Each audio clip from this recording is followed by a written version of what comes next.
Hi everybody, this is going to be a different video, probably mostly because you can see my face instead of just some planes or something, which is usually what I'm shooting. I'm doing this because I'm going through a bit of a change with a lot of my equipment. For example, the main idea for this video was because I'm going to build a new PC. I've ordered all the parts for it. It should start trickling in from tomorrow onwards. Everything is in separate orders, so it's probably going to take a while before everything is here, before I can start building it. But maybe a couple of weeks or so before everything is in. But in between, especially this video, I wanted to give you an idea of what I'm using now and why I want to upgrade to a new computer, and a couple of other things that I'm looking to get into as well. I thought it would be interesting. I hope it is interesting. I hope it's not just a waste of time. I've never done any videos like this. I've never done any of filming people or even myself, like this sort of interview type scenario. So I'm hoping it'll go well. Give me some feedback in the comments if you don't like how it's going and you'd prefer just to watch planes like I usually do. But yeah, let me know, and we'll keep going. So with this, the idea for this video was, again, to show you what I'm using now, to give you an idea of software, to give you an idea of the camera, the computer, the parts, to show you the finished outcome of what you see on YouTube, the videos I upload, to see how they get there basically. So you go out, you film them, and then there's this huge chunk in between, which features all the computer and all the software and all that, and that takes so long, and the editing is slow and frustrating, and that's the main reason why I want to get a new computer, because I want a smooth, faster workflow. I spend too much time in front of the computer editing videos, looking up reviews of things. I've spent so long deciding exactly what to pick for this new computer, and I'll share with you exactly all the parts and give you a reason why I picked those parts rather than others, why I spent maybe more than I should have, why I shouldn't have gone for something cheaper, all that good stuff. But again, if it's going on a bit, if it's too long, if you don't like it, tell me in the comment section below and say, Tony, this isn't what we want to see. But if it's good, then that's good, and I'll keep going. I think I'll start with going over all my parts, all my equipment that I use. So everything, all the gadgetry basically. So everything that goes in to the productions that come out on YouTube as videos of whatever it may be, fireworks, planes, trains, ships, everything that's on there basically. And I'll start with camera gear, but I don't know if you probably know I'm filming with my camera right now, so I can't show you that, but I have got a phone, so I could do a little video of the camera with my phone, and I might put it in just now. Yeah, that might work. But basically it's a Canon 60D I'm filming with. The main lens I use on, that I'm using now, is a Tokina 12-24 f4. It's alright. I've had it a little while now. I'm looking to maybe replace it. I need something. I do like wide angle. I like wide angle a lot. I use it a lot for all my landscapes. But the 24mm is still pretty wide, and I have this gap between 24mm and 70mm, which is where my other lens picks up at, which is 70-300, which I use for most of the videos you will see. So the planes, the trains, the ships. That's mostly with the 70-300, and that's a good lens. It's cheap, it's fairly budget lens, but it's pretty decent. And again, I'd like to upgrade if I could, but you know, these things cost money, and I have just forked out quite a lot of money for a new computer and some other things, so in due course I may be able to buy some new lenses and cameras maybe. I'm also using a Rode VideoMic Pro to record the audio. That has been a great buy, or rather a great gift. My girlfriend got me that for Christmas or my birthday a year or so back. And I'm filming on a pretty generic Manfrotto tripod. I've got a couple of tripods. This little one that I'm using now, I took away with me. I've been away at sea for the last 5 months, and I took this one away because it folds up to about that big. It's tiny. and it's lightweight and it was great for when I was away. But my main tripod's about, I don't know, this big, bit more heavy, bit bulkier, and that has a video head on it, which again, you know, is used for most of the things I do, and a little ball head for landscapes and things like that, any of the other photography. But yeah, if I haven't already, I'll put a little video in. I'll phone the setup now and you can see how I'm using that. And next I think we'll move on to computery things, so computer and audio. That's what we'll do next. Okay, here's a little video on the computer. So I'll just go over all the parts. I bought this originally from a site called Ginger 6, which do custom computers, so you pick and choose what you want in your computer and they build it and send it out to you. But a lot of it has changed. I've changed out a lot of parts. I had a really generic PSU in here originally, and I changed that out because it was rubbish. So here I've got a Corsair CX500M. Pretty decent, 500 watts, powers everything very nicely. It's 80 plus rated, so it's nice and efficient, which is pretty good. Below that, at the back, got the motherboard there. Another basic motherboard. It's a Gigabyte M68MT S2P micro ATX board, AM3 socket, one PCI X16 slot, couple of DIMMs for the memory there and that good stuff. The chipset is not AMD, the chipset's a GeForce 7 something.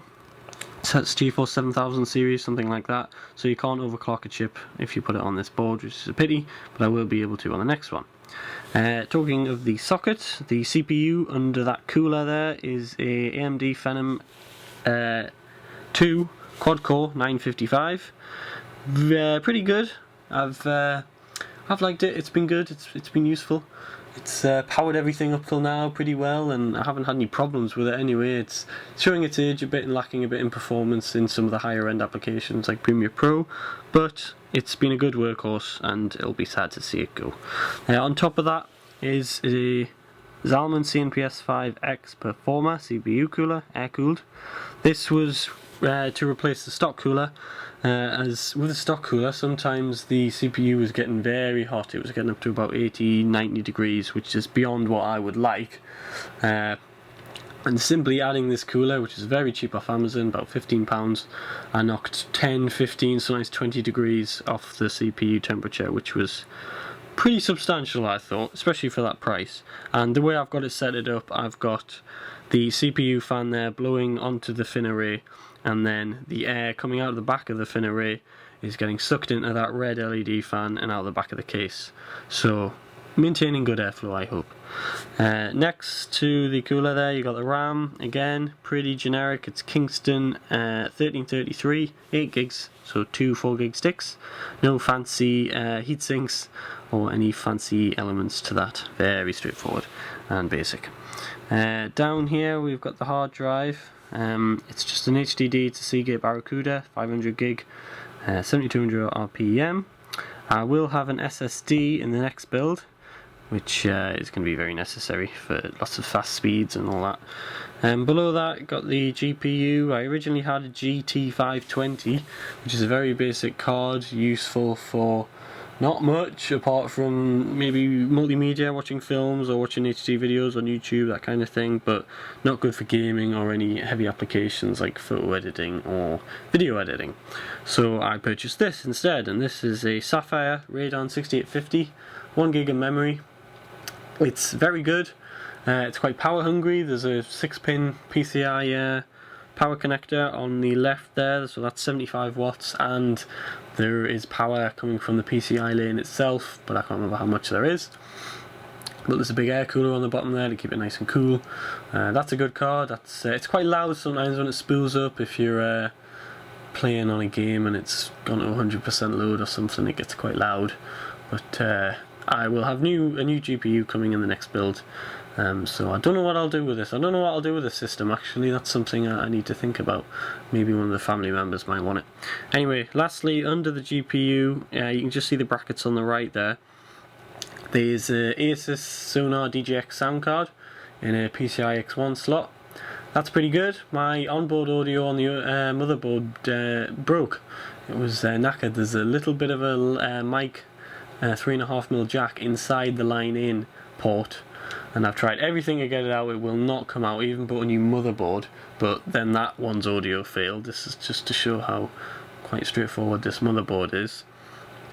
Yeah, so I just thought, just get a sound card. It's cheap and it's pretty good. The performance has been quite substantial actually, so I'm glad I bought it really. And then below that I've just got a 300 megabytes per second rather, TP-Link wireless card for the internet. I know a wired connection is better, but the modem in the house is miles away and I couldn't get a cable all the way down there, so wireless will have to do. And up in the top left, you can't see it, but there's a just normal DVD drive, so for games and whatnot.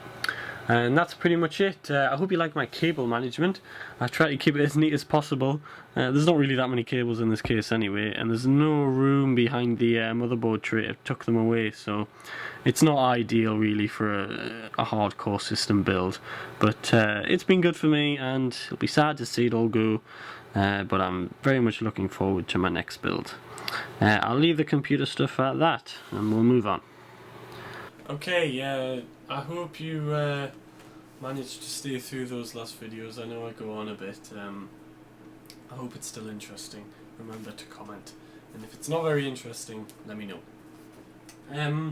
Okay, lastly I just wanted to go over the software I'm using. So this will be dead straightforward. For photos I'm using CS6, and for video I'm using Premiere Pro. I was using Sony Movie Studio. I had a couple of versions. I had a couple of versions. I had Movie Studio 11. No, wrong. I had Movie Studio 10, and I was using Movie Studio 12 up until, I don't know, a year maybe ago. Probably less than a year actually, before I started using Premiere Pro. But the change is big. Premiere Pro is very expensive, but it is very good. There's so much you can do. I'm only scratching the surface really. Excuse me. But with the movie studios, they were fairly basic. It was okay for a time, and I got a lot of videos done on those. But sometimes the rendering quality and the output was bad. It would go in and you'd be editing, and it would look fairly decent, and then you'd export, and it would be nowhere near as good. It would be pixelated and there would be artifacts, and that really bugged me. I wondered why my original footage was better than the footage I was getting after I'd edited, which was annoying. But Premiere Pro, no, nothing like that. You go in, you get the editing done, it comes out the way you want it. It does take longer, blah de blah, power hungry, as to per why I'm getting a new computer. But yeah, very good. And that's the only two things I use, to be honest, with the videos especially. And the photos, no colour software or anything like that. I know a lot of people use specific colour software and the other Adobe applications like Bridge to view their files and whatnot, but I just go in Windows Explorer and view things like that, and I don't really see the need for these other applications that seem to do very simple jobs, but they are somehow made better. I am starting to use After Effects though, because the other thing I want to get into, or am getting into, is time-lapse. So time-lapse photography. I've done some tests. I have a video up from a test I did a while ago. That was just, fairly basic, just to see if it would work and how it would come out. And I've done a few more while I've been away and things like that. But I need the new computer to process those, because they take ages, because they are raw files and very big. Yeah, so that's my software. I'll not keep on going any longer. I'll leave it at that. And for any of the other things that you've seen, any of the components, any of the camera, the equipment, whatever, if you would like to see reviews of any of it, let me know. And I thought about doing some reviews maybe of budget equipment, because you see too many reviews of very high-end equipment that not many people can afford really, and not enough reviews of the real equipment that most people can buy and most people will buy. It's difficult. You're looking for a budget item, but you're tight with your money, and you can't spend that bit extra. But there isn't reviews on the lower end gear to to tell you this is okay, you can buy this for these reasons, blah blah blah. So if you want, I'll do reviews. The Tamron 7300 I use, I'll give you a good review of that, because it is a good lens. And any of the equipment, any of the computer, the monitor, the sound, the camera, just let me know. I'll leave that at that. I know it's been a long one. Thank you if you've gone all the way through. I'll start doing some updates when things start arriving, and I'll give you a list of all the computer items. I know I said I was doing that in this video, but I've gone on too long. I'll do that in a separate video when they start arriving, and I'll give you an idea of what and why. But yes, I'll leave it at that. So thanks for watching. Subscribe, like, share, all that good stuff, and I will see you in the next video.